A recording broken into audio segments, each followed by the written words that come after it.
Thank you. This is Irv. This is a remarkable pleasure to be able to talk with you here. This book is a courageous book for a psychiatrist, psychotherapist to write, to be so candid. And this book, I think of it as sort of an ellipse with two foci. One is your age of 14 is one focus. And the other focus is when you made a shift from writing more didactic books to that year in Bali, that time in Bali, when you decided you were going to write your teaching novels, for which you are so well known and regarded. And I thought if we could, in the 40 minutes we have, to travel that ellipse back and forth through time. We've spoken before, and we'll get to, I hope, through your questions and with your comments, to your various teaching novels. But you had mentioned in your book, and this shows the degree of courage I think Dr. Yalom has as a writer. Age of 14 was a watershed year for you. At that time, you described yourself as a disturber of the peace. You had to get out of this family. These are quotes. You barely spoke to your mother. You were strangers in the same house. And at one point you said you were engaged in a war of independence. And I think as a psychiatrist, how did you get to there? And more remarkably, how you've traveled this remarkably productive life with a marriage of over 50 years and 4 children. Let's put aside the books for a moment. Those are remarkable achievements. How were you able to do that? There's 2 major questions. Oh, how can I answer that? Well, as Nathan's saying, I lived for the first 14 years of my life over my father's grocery store in Washington, D.C. It was a very poor neighborhood. It was a black neighborhood. As you may know, Washington was segregated in those days. So we were in a black neighborhood, so we were the only white family there. And the other nearest white family would have been in the grocery store 3 blocks away, also owned by a Jewish family. So there's a lot of anti-Semitism. By and large, the blacks were much more friendly to me than the whites in Washington. So it was a pretty unhappy place for a young child to grow up in. Nathan mentioned that I spent my Saturdays in the library. Went there every week and spent some hours there and brought home my 6 books that I was allowed to bring out. And I read a book every day, I think. And my parents were happy with that because that kept me safe in a safer part of the world. And then at the age of 14, when I was 14, my mother told me almost in passing she had bought a house. My father hadn't seen it. But anyway, it was a house in a very nice neighborhood. We moved across town and lived in a middle upper class neighborhood from that age on. So there's a huge divide in my life. I suddenly went to a good school. A year or so after, 6 months after I moved there, as a matter of fact, I met my woman who I eventually married several years later, but Marilyn Koenig was her name, Marilyn Yalom now, of course. And that was a major part of how I became civilized, let me put it that way. So I think that was it. I was very much estranged from my family. My mother was a very bitter, unhappy woman who worked terribly hard. They both worked hard. They worked 12 hours a day, 6 days a week. The only relief were Sundays when all the Jewish families that they'd come from shtetls in Russia. They came to New York and then immediately came down to Washington. My father had an older brother who bought a store, saved up $500, brought his brother down, and so forth. That was the way it was done.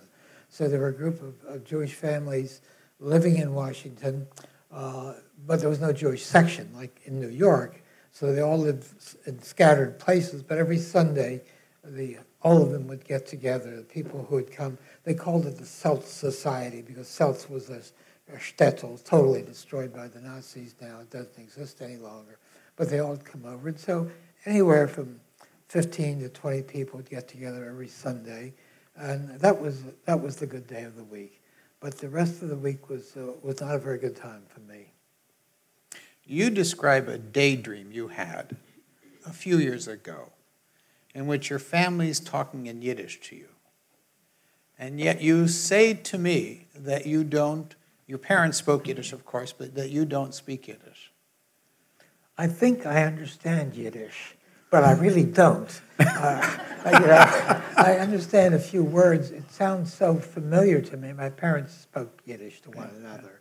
Not to us. They did not want to speak Yiddish to us. They did not want us to learn Yiddish. That was quite similar for all the other families there. They wanted their children to be assimilated quite quickly. But I'm very familiar with Yiddish, and I still know many words and many insults in Yiddish. And once in a while, I went with my father to see the Yiddish film in Washington.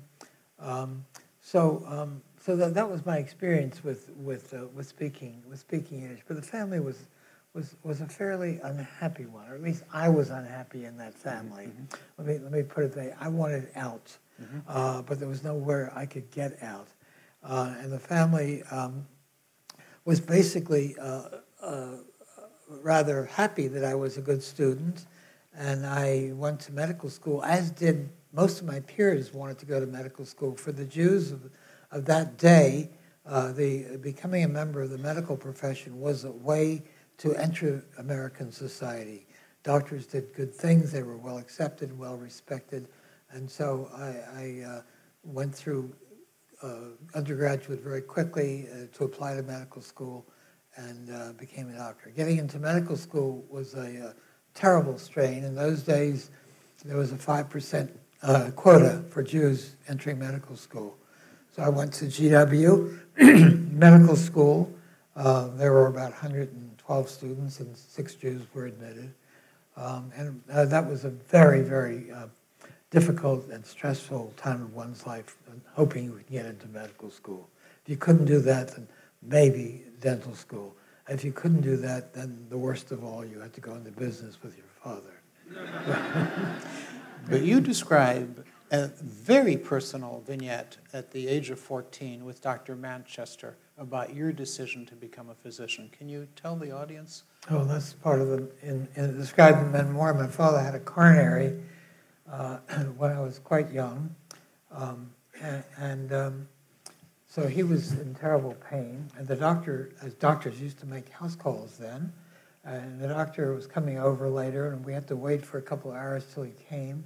My mother was in great agony, and when something was wrong, her reasoning always went that somebody had to be the cause of that, and the cause of it was me.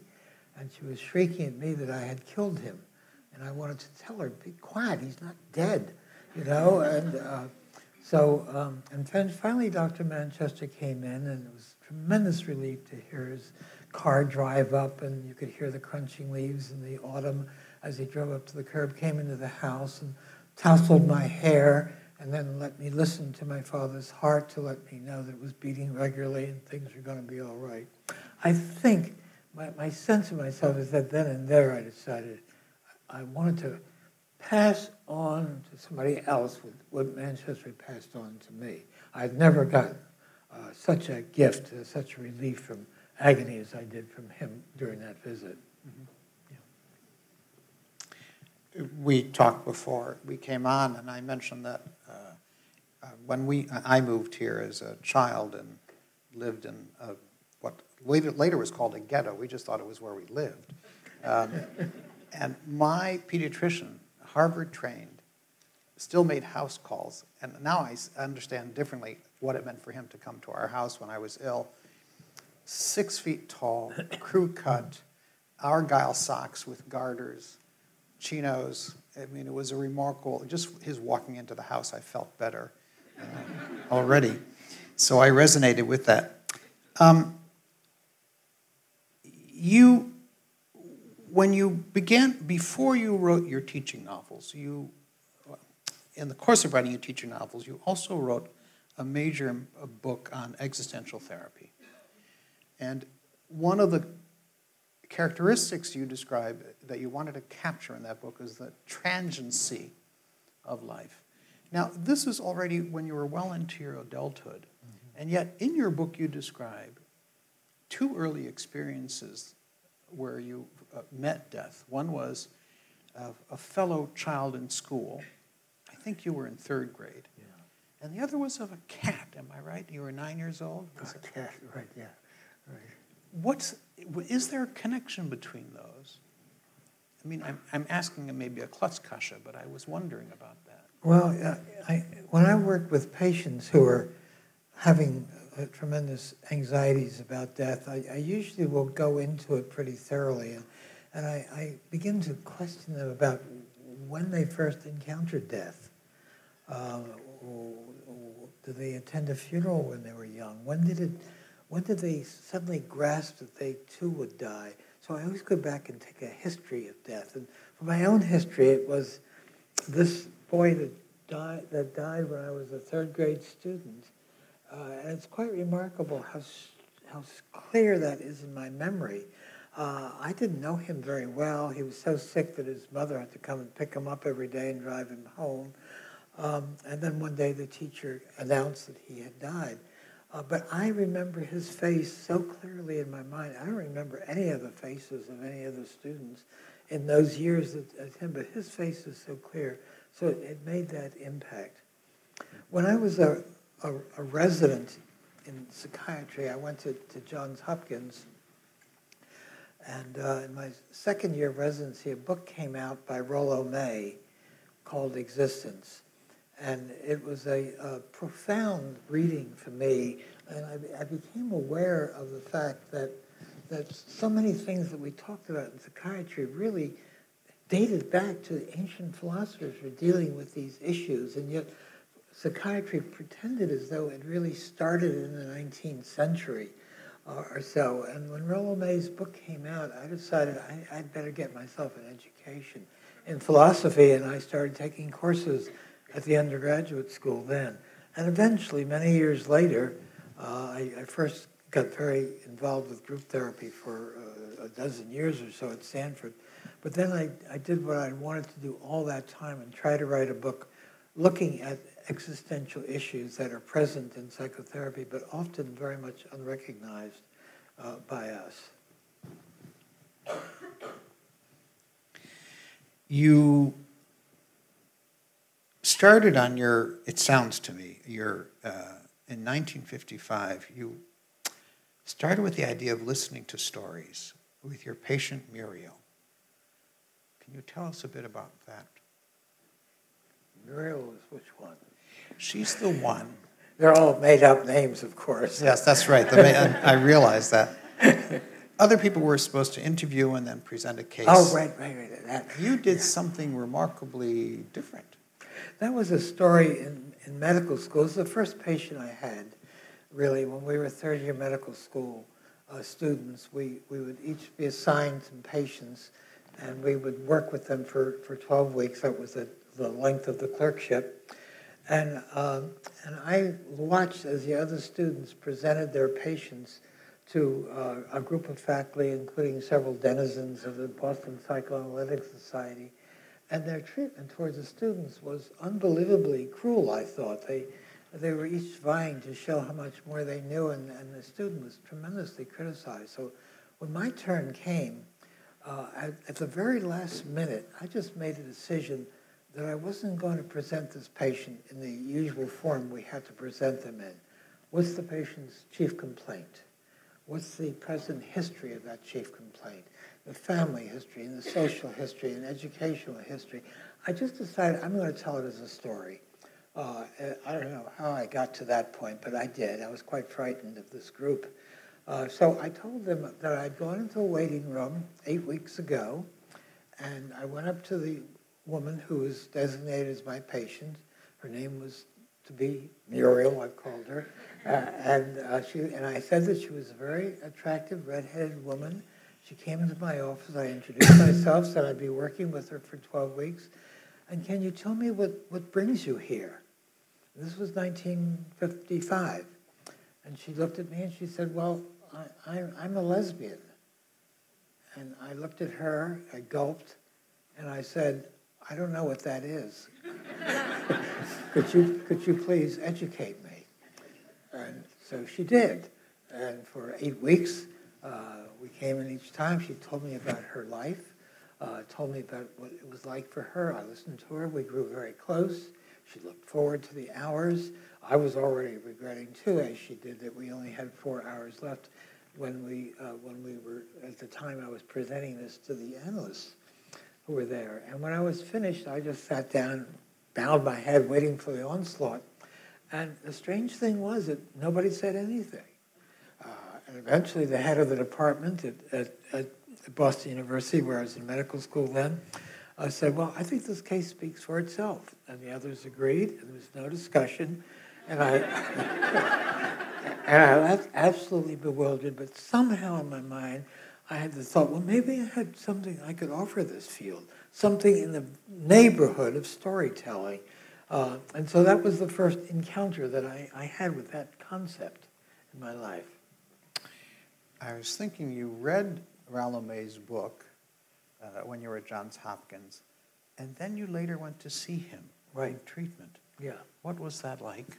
Oh, well, when I was starting this work on this book, Existential Therapy, which took me many years, and I started on that book thinking I'd look at the major existential issues that we have to face, each of us.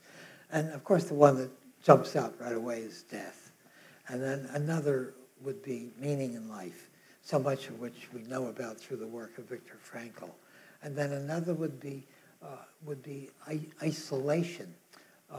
And that by that we mean the whole notion of the degree to which we create our own world, that it all exists only in our own experience. So I took the idea of death, and I didn't know how to talk about death, didn't know how I could work with patients that way, didn't know how to interview patients and ask these questions that I mentioned a few minutes ago about doing an anamnesis of when death first entered your life and your thoughts. So I started thinking that I think I need to work with people who have to talk about death because they're dying of cancer. So I started at that point, and I worked for 10 years with patients, began leading groups of patients who were dying of cancer, and I found that I had a good bit that I could offer them. But it took its toll on me, also on my students who were watching the group through one-way mirrors. Many of them often couldn't stay the whole session. I was always very regretful afterwards that I never really provided some kind of therapy possibilities for the medical students. But I got so upset by this myself that I was driven back into therapy. And it just so happened I learned that Yalom had moved from New York, where he had been practicing, to Tiburon in California. So I started seeing him and saw him for almost 3 years. And it was a wonderful experience. He was really a very gentle, kind man. And he was the first reader of my book on existential therapies. And one of my great treasures is that he signed that book for me and saying to somebody who taught me something about existential therapy. So that was a wonderful gift. That's very lovely. You mentioned Viktor Frankl, whom you also saw. Yeah. Someone I don't know how well known he is here. I'm dating okay, good, thank goodness, I'm not that old. If you look at books in psychiatry, he's always number one. Even now, if you go to Google and look at books on psychotherapy, it's amazing. I went to Vienna once to teach a quarter for the Stanford undergraduate students. And when I got there, I was very disturbed. One of my close friends who had been a resident, one of my students at Stanford, had died of cancer. And also, I'd gone to the dentist, and the dentist had done a biopsy of a lesion I had on my gum there, and I hadn't got the results of the biopsy back. So I was going to Vienna, the home of Freud, and Freud had died of an oral cancer, so I was getting myself into a real state of affairs. And I thought when I got there, I'll call Viktor Frankl and see him. I get into therapy anytime I feel upset, and I always encourage my students, all students, to do that, because it's a great way of learning how people will deal with certain crises, and it's a good way to look at what the various schools of therapy do. So Viktor Frankl he had a school called logotherapy, School of Meaning. So I thought I'd see Viktor. He was out of town then. He called me back a couple of weeks later, and that was my first contact with Viktor. And I did bring him over to speak at Stanford too a couple of times. A badly damaged man from the concentration camps. He was very wounded, but made an amazing contribution to the field in that book. You quote Nietzsche about this in a way. I don't recall it at the top of my head. It's at the beginning of your book, though, of needing to heal oneself first, but even some people who are not fully healed may be helpful to others. That's an approximate. It reminds me, when you started writing your teaching novels, you had in mind the idea of Hesse's Magister Ludi, in which someone who's a wounded Indian healer comes to seek a great healer, meets someone on the way, and at the end of that man's life, after benefiting profoundly, the great teacher is saying, I was coming to look for help myself. Right. I thought of that with Viktor Frankl. Was that the experience with him? No, Viktor had his own problems. He was feeling extremely underappreciated by Austrian psychiatry and getting no recognition whatsoever for home, and became interested in the idea of coming to Stanford to speak. And so that's what I arranged with him. He never did listen to my own complaints. He was too busy talking really to me about his discomfort. So, but he was a very human soul. And I don't think any of you may be old enough to have heard him speak. Perhaps some of you did when he was out here. But it was a magnificent lecture which never failed to move the audience very deeply. Around 1985, you had a sabbatical. You went to Bali, and that was the birth of a shift in your writing. Yeah, that was the year. I loved stories when I was young. All these libraries, and I think had it been another time, maybe I would have been a writer. But I know really strongly, I used to feel then the very best thing that a person could do in life would be to write a novel. But there was no concept of a writer in the culture that I grew up in. I mean, nobody knew anything about that. So I went to medical school, but in the background, I always wanted to write, and I always had that feeling.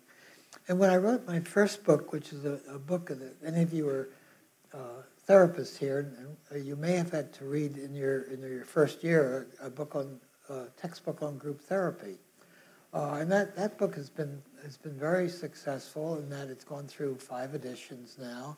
I'm working on the 6th one now with a colleague. But the reason I think it's been so successful is I bootlegged a lot of short stories into there. Stories just a paragraph, or maybe at the most a couple of pages in there. So the book is just filled with little stories, and I'm quite certain, and my own feeling is that's why the book has been successful. And then when I had a sabbatical, I was going to take off for the whole year. One of the great perks of academia, I never missed a sabbatical. So I went to Bali, and I decided that I was going to write a book of stories. So I went with just a lot of cases of people that I had seen. Incidentally, the stories that I write, of course, are tremendously disguised. Everything about them is disguised. Age, sex, gender, everything. And I have the patient's permission as well for doing that. So I decided I would write some stories about psychotherapy, not quite knowing where I'd start. And I had the wonderful experience of a story just coming to mind, and I'd be writing the story and walking on the beach, and the ideas would flow. And then as I was coming near the end of that story, or when I thought I was coming near, suddenly another story would flow into my mind, which was a signal to me, the first story was coming to an end then. The new one came. I've never had a more wonderful year of writing that year. And that book called Love's Executioner. Love's Executioner consisted of those 10 stories. And then I wrote an academician, 60-page afterward telling the students what these stories were really teaching. And then I sent in the book to my publisher, Basic Books, and I was assigned an editor named Phoebe, who is very much in my mind because she died just a couple of months ago. But she was an editor from hell, and she said, there is no way you're going to write a 60-page afterward here. You have to let the story do the teaching. So we battled for about 8 months, as long as it took me to write the book. And she whittled that 60 pages down to about 8 pages, and it became a foreword, not the afterword of the book. But it's a good foreword, and it was a great writing experience for me. And when you thought you finished the book, still on the beach, as I recall it, you thought of Nietzsche, a man of great despair, a man who didn't have a permanent home after the age of 30, plagued by migraine, died of syphilis, had a sister from hell. Right. Anti-Semite. Yes, really did. How did you get to that? And what did you do with it? He's always been, ever since I started reading a little philosophy, I began reading Nietzsche, and his words are so powerful. His phrases are wonderful. I loved reading Nietzsche, but he's such a disturbed man. He needed help so badly. Could I possibly have gotten Nietzsche into therapy with Freud? That was my original idea, but the dates didn't quite work. Nietzsche was at his worst in 1893. He was in some kind of relationship with Lou Salome, and he felt that he was scorned by her, and he was very suicidal in his letters and everything. So 1893 was the year that I needed. But Freud was just a medical student then. But Freud had a teacher named Joseph Breuer.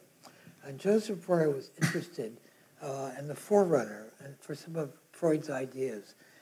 And he worked with a patient named Anna O., the first psychotherapy patient.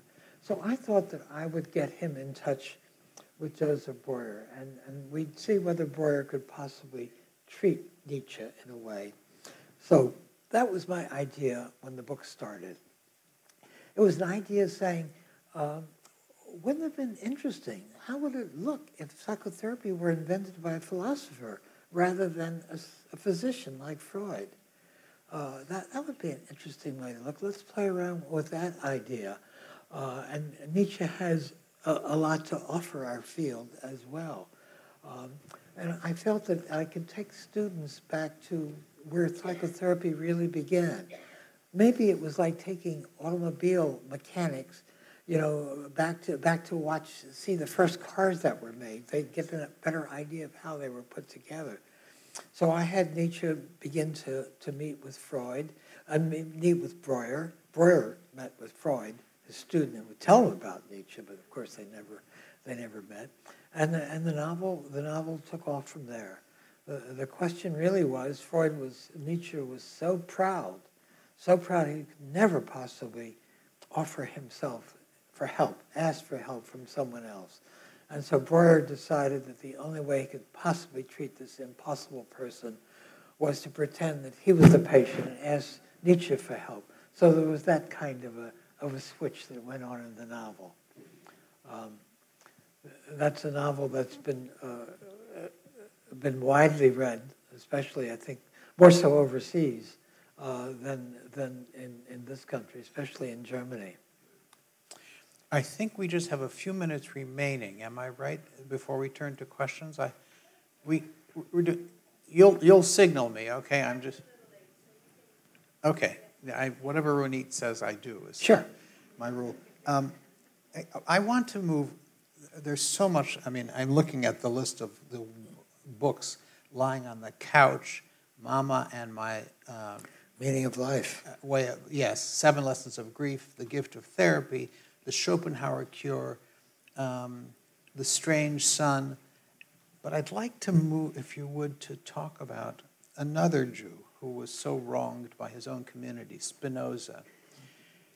And you're deciding to write a really interesting, you took someone from the 20th century, a significant anti-Semite, to be able to address something about this great thinker who lived such an internal life and was rejected by his own community. Could you talk a bit about that? I'll just say a little bit. I was playing around. Spinoza was a philosopher that I admired tremendously. I didn't quite know how I could write a novel about him. How can you possibly write a novel about anyone who really had no life? He just lived in rented homes through his life. There were no really important relationships in his life. No drama involved as he lived in various places throughout Holland. But when I went to speak at Holland, I think the Group Therapy Association there had brought me over to teach, and I went to visit Spinoza's library, and I was very excited about that library because that was the closest you could actually get to Spinoza, because he had these 50 books or so in there. But I heard the guards talking in the other room, and I heard the word Nazis mentioned, and I said, why are you talking about Nazis? And they told me this story that after the Nazis invaded Amsterdam, they confiscated. They came into this library, to this museum, and confiscated all of Nietzsche's library, all of his books. And but something very strange was that they didn't burn those books; they burned everything that was Jewish in Europe, led by Alfred Rosenberg, the Nazi person in charge of juring and the Jewish goods. They didn't burn his books, didn't burn his library, and after the war it was found intact. The Nazis had stored it in an old salt factory. So I thought that's very curious. What is there in this man Rosenberg, and why didn't he destroy Spinoza's books? And so right about then the novel began to fall into place, and I'd write 2 stories: the story of Spinoza and the story of this awful fascist Alfred Rosenberg, who was Hitler's propagandist, among other things, who died at Nuremberg. Spinoza,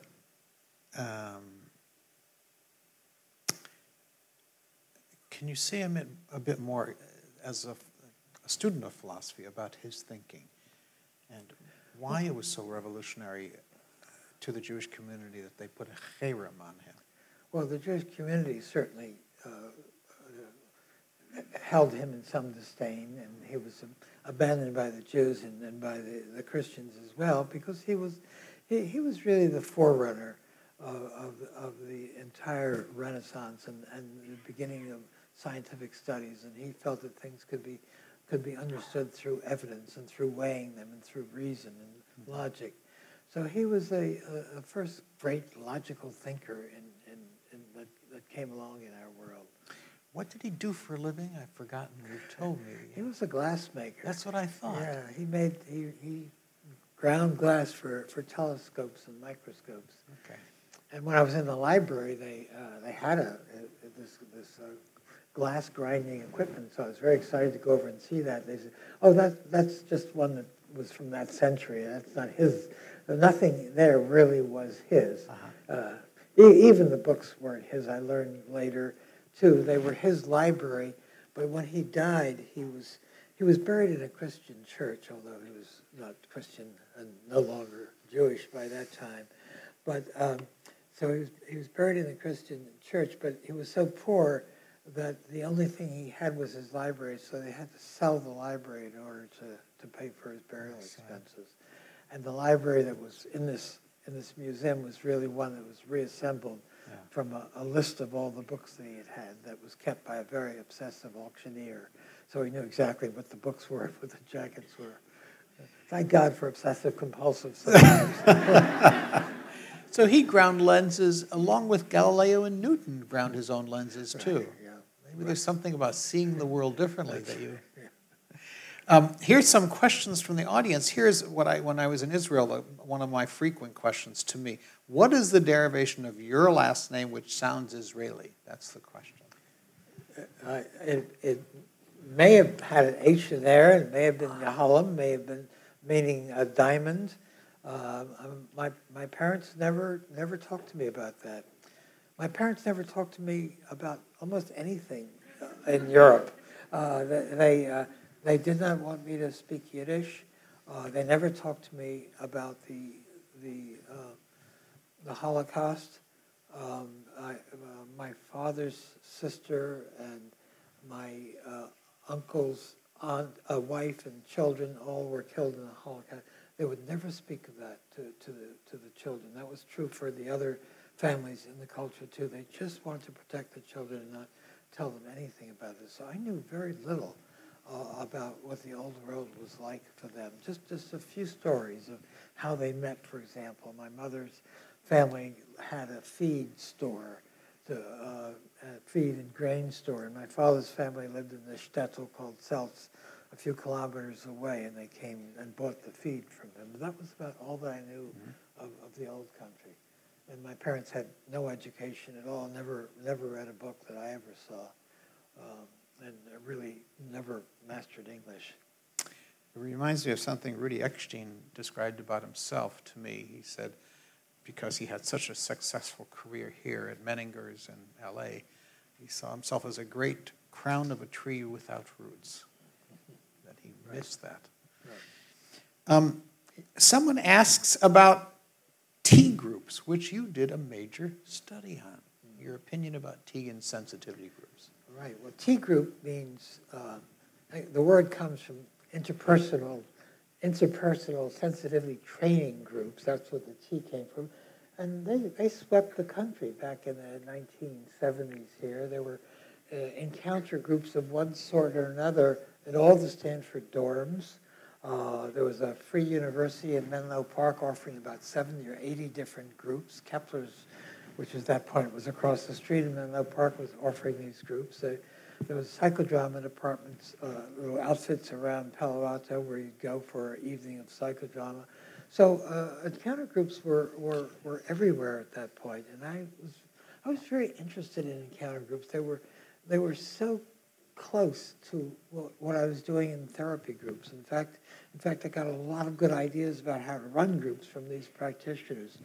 But everyone was quite frightened of what they were doing, and Stanford too. So Stanford supported a research proposal which I offered with a couple of colleagues, where we were going to lead encounter groups for the Stanford students. It was going to be, they were going to get course credit for it, provided they engaged in the research. So we did a huge research project. I don't think there's ever been a bigger group project done, and we ran 10 different kinds of groups, 2 groups of each, and like encounter groups, like Esalen groups, like psychodrama groups, like transactional analytic groups, etc. All the various varieties of groups. And so we ended up writing a big book. The only book I've written that's gone out of print because encounter groups have disappeared too. But it's kind of wonderful 3 years or so in my life.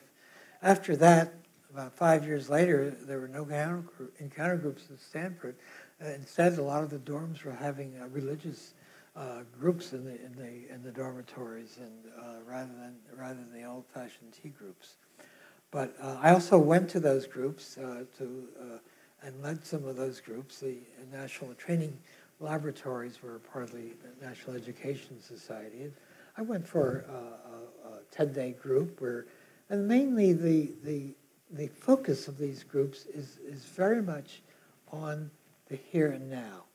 We're looking at understanding how we're relating to each of these other 10 people. And that's an idea that I felt was tremendously valuable. It was a thought in group therapy, but I really transferred over to the group therapy field.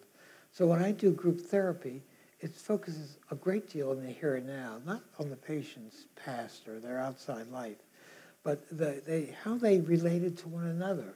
The people in the group might say, well, I'm having trouble with my boss or so-and-so. Why are we focusing on how I'm relating to people here? But the issue is that the group is a social microcosm. If you can find out how they're relating to all the other people in the group, you will help them understand how they relate to all kinds of other people.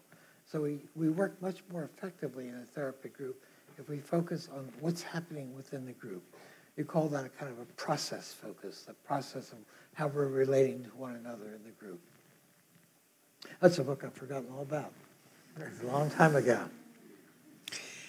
A question from a therapist in training. How to balance, I can just ask this, even though I think it's a difficult question, but it's how to balance life and work.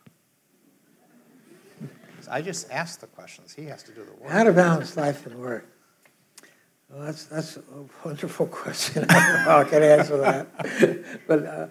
But I've always had a life outside of work. But the other thing is that work, it has never been a word for me because I love doing psychotherapy. I consider it a real privilege to be invited into the inner life of another person. It's something that I enjoy tremendously. And here I am. I'm 86 years old and I'm still seeing patients. Not because I'm doing this for any gain of some sort, but because I actually love the work. It's a great privilege. So I think maybe the answer to that is to find some work that's closer to life, as close as you can possibly come.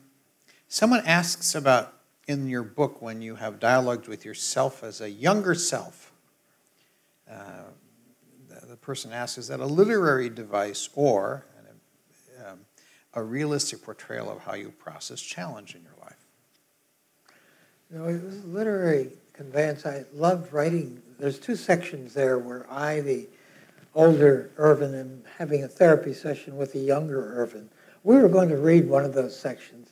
It had to do with my interviewing myself when I was 13 and training for a bar mitzvah, in which I was refusing to learn Hebrew and ate my first non-kosher food at that point as a way of rebelling.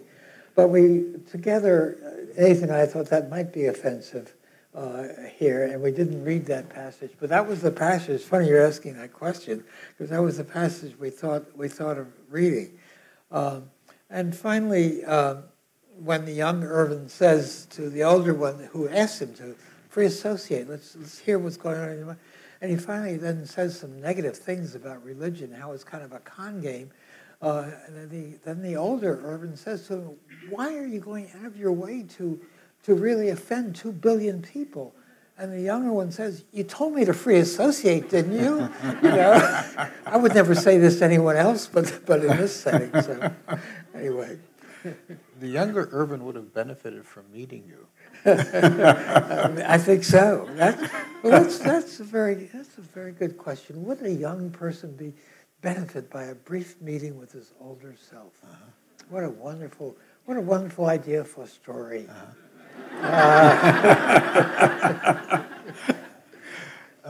With time travel, maybe that could happen. See, I ask questions, he writes books. Again, in your book, you are quite candid with how you return to see someone in treatment when you feel the need to. And I thought to myself, having recently lived in New York, ballet dancers take master class throughout their career. Master violinists do the same thing. To work on specific technique or specific pieces, for instance. And your candor, I don't know that I've seen this as openly in psychoanalytic writing. Your candor is remarkable, that when you feel the need, you do the work. And that I think you use this phrase, I'm not sure, that you are the instrument of your treatment, so you need to be well honed, is how I would put it. One thing that I've always differed from many therapists was the degree of self-disclosure that I'm willing to use in psychotherapy. And that's an important theme in a lot of my writings. I would say that there's a book called Lying on the Couch, which is especially exploring that theme of how much of yourself can you reveal to patients? When is it too much? When is it helpful? Generally, I find myself very willing to disclose a good bit to patients. I've almost always found it useful. That's why I'm in the midst of a kind of experiment in my mind right now of what effect this memoir is having on a lot of my patients that I saw long ago. So I'm saving all the emails that I get for them, and we'll be asking a lot of them what this means to them. But I'm perfectly willing to be open and take chances. Right. What I hear in your comment is that, if I hear you right, I'm asking, someone who's seen you in treatment before, from the way you talk, in your mind, remains your patient, even if they haven't come back in years. Yes, I guess they are. Yeah, yeah. Yeah. I remember the fellow who comes back after years to see you when he's gotten some remarkable award, and he notes that he doesn't feel good about it, and you need to sort that through with him. That's right. In that story too, I used that metaphor that you were a variation of it. He had just gotten this great international award, and yet he felt still terrible inside. And it was talking about the idea that if you have a background of which you're very much ashamed, it's something like a lily growing in the swamp. You have this beautiful flower, but you have no roots. You have nothing holding you underneath that. And that's something that I've fallen prey to many times. Someone asked, what's the most important quality in a good therapeutic process? I think I have to go back to, when I get questions like that, you have to go back to almost one of the very founders of psychotherapy as we know it here today, and that's Carl Rogers. Carl Rogers was I don't know how many of you still read Carl Rogers, but he was a tremendous pioneer in the field, and very early on in his career, he postulated that the therapy endeavor is really dependent upon the nature of the relationship between the patient and the therapist.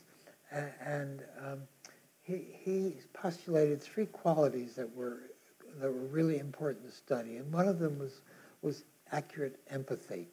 And the other was genuineness. And the other was positive, unconditional regard. And I think those things are still just as fresh and clear as they are now. Sometimes we get caught up with what we call empirically validated therapy, that we do research, but there is no research that's been validated as strongly as those three postulates by Carl Rogers, because thousands of dissertations have been written by his students validating that.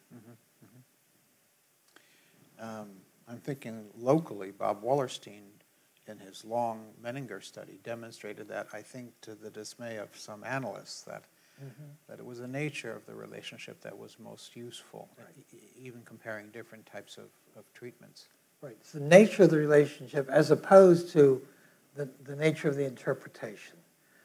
The amount that we're informed and learn about our early life and interpret these. The relationship has to be intact first. Yeah. I think we're done for, yeah? Okay. One more question.